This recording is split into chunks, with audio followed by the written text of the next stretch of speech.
Now, I've done a lot of sliders on my channel. I've done brisket sliders, I've done pulled pork sliders, barbecue beef sliders, and just regular sort of hamburger sliders.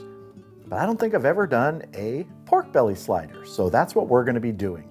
We're gonna be breaking some pork belly down, and we're gonna be seasoning it up so we have Korean pork belly sliders. So let's get to it. So what I wanna do is I wanna break this down into squares. And I've got 2 pieces of pork belly I'm gonna be using here. So just about that size, you can see right there. And in the back side where you have the thicker fat, I just want to score that in a cross-hatch pattern on these pieces.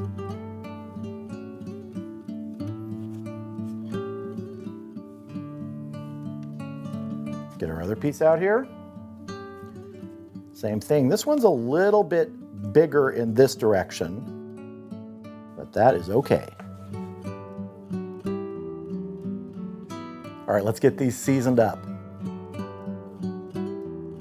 So we're gonna be adding the sort of Korean flavor to this in several different stages. The first one is gonna be the rub. And I'm gonna be using this Korean barbecue seasoning from Spiceology. And when we're out smoking them up, we're gonna be putting a glaze on near the end, which is gonna be a Korean-inspired gochujang honey glaze. And these are going on the smoker tomorrow. Like I like to do, get the seasoning on the day before, let it hang out in the refrigerator overnight, really lets it absorb that flavor, and makes it easier the next day just to head out to the grill. We're just gonna get our fat side first here.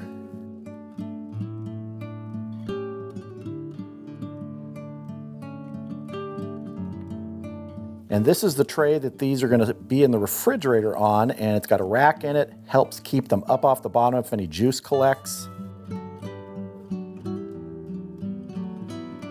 Let's get our sides here. That's looking good to me. Like I said, these are going in the refrigerator overnight, and tomorrow I'll see you out at the grill.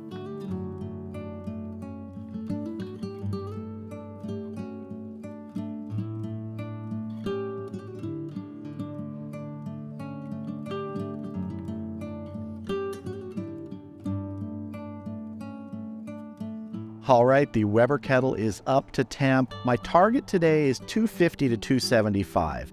Now I'm using the Mallory firewall in there. I have foil on one side and a water pan. That foil helps direct the airflow directly to the other side where the charcoal is. I just find that works really well, whether it's in this kettle or another one without the Mallory firewall and charcoal grate at the bottom. I'm also using the Mallory cast iron grate, and we're gonna be putting some peach wood on once we get our pork belly on. So let's get it going. I want the fat side down.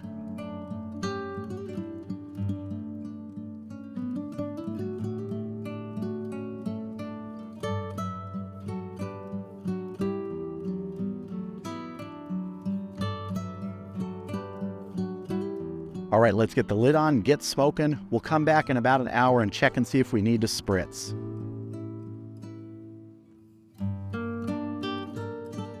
All right, we are at the 1 hour mark. We've been holding really steady in that 250, 275 range. Let's go ahead and check these pieces of pork belly. That is looking really nice. Want to go ahead and give this a spritz right now because it's a little bit dry in parts, but we're getting great color. And I think probably around the 2 hour mark, we're going to be able to glaze these. I'm going to shift some positions here. All right, let's get the lid back on, and we'll come back at the 2 hour mark, check for tenderness, and probably glaze them at that point.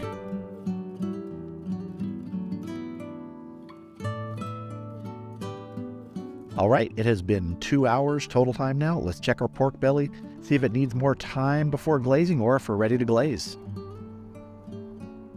That is all looking really good. Let's just see how this feels. See if we can see one of these temps right here. That's showing 179, 180 internal. So it is time to glaze these. And the way we're going to do this is we're going to put these in a foil pan with glaze on them, add a little bit of extra moisture, just some water, seal it up, put it back on here for about an hour.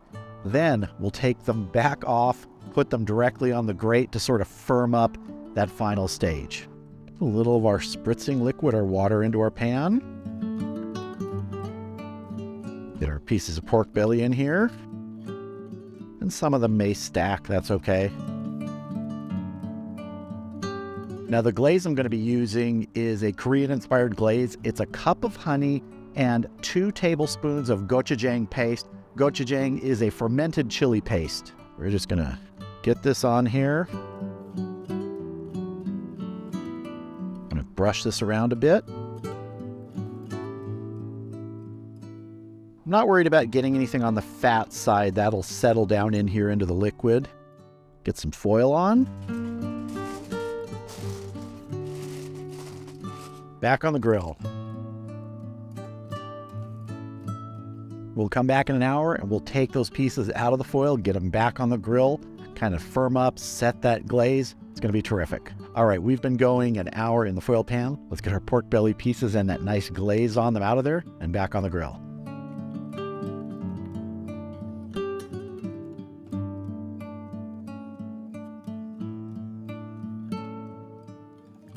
All right, let's get the lid back on and we're going to let these go for about 30 more minutes. So it's been 30 minutes, a total of 3 hours and 30 minutes. Let's take a look at this pork belly, but I can tell you it's coming off. That color is great. So when I did that probe check earlier and we were at about 180 degrees, the additional time now, I know that this is going to be just where I want it. I could probe it again, and if you want to, you can, but this is going to be sliced. I'm not wanting it to fall apart like, say, pulled pork belly, which, hey, that sounds like a good idea sometime. So anyway, this is going inside. It's going to rest for about 15 minutes in a pan, and then we're going to slice it and build some Korean pork belly sliders. All right, here are a couple pieces of our pork belly. They just came out looking exactly like I wanted. Now, pork belly is the basis for bacon, so when you're cutting this, you're either going to get sort of the bacon cut that's going to look like a bacon slice, or you're going to get a cross cut from that. Either way is fine. You can pick and choose. You can look at the profile on the side and decide if you want either one, but I don't really care. We're just going to slice into this so we can start building our sliders. So let's get some good slices here.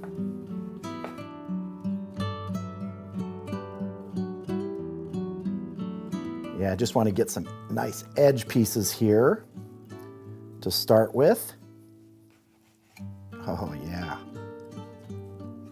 So I'm going to cut all my edges, and then I will start making slices here.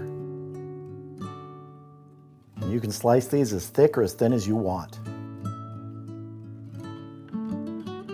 All right, let's get our buns out here and start building the sliders. So I've got a nice toasted bun here. We're going to layer some pieces. And I want to hit the top of this with a little bit of that glaze, the same glaze we used out on the grill. Next, I'm going to add some kimchi. This is just from an Asian market that's close by. Really good.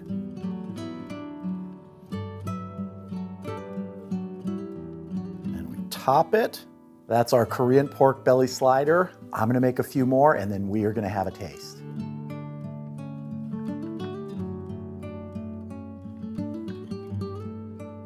All right, I built up 4 of these sliders here, and I'm just going to choose one to taste right now. I think I'll go with this one.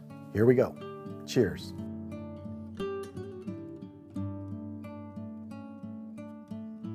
There are a lot of good uses for pork belly, and this is definitely one of them.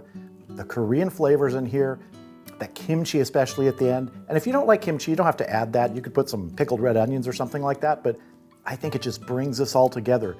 The flavors from that rub, the flavors from the glaze and the kimchi, perfect way to finish this.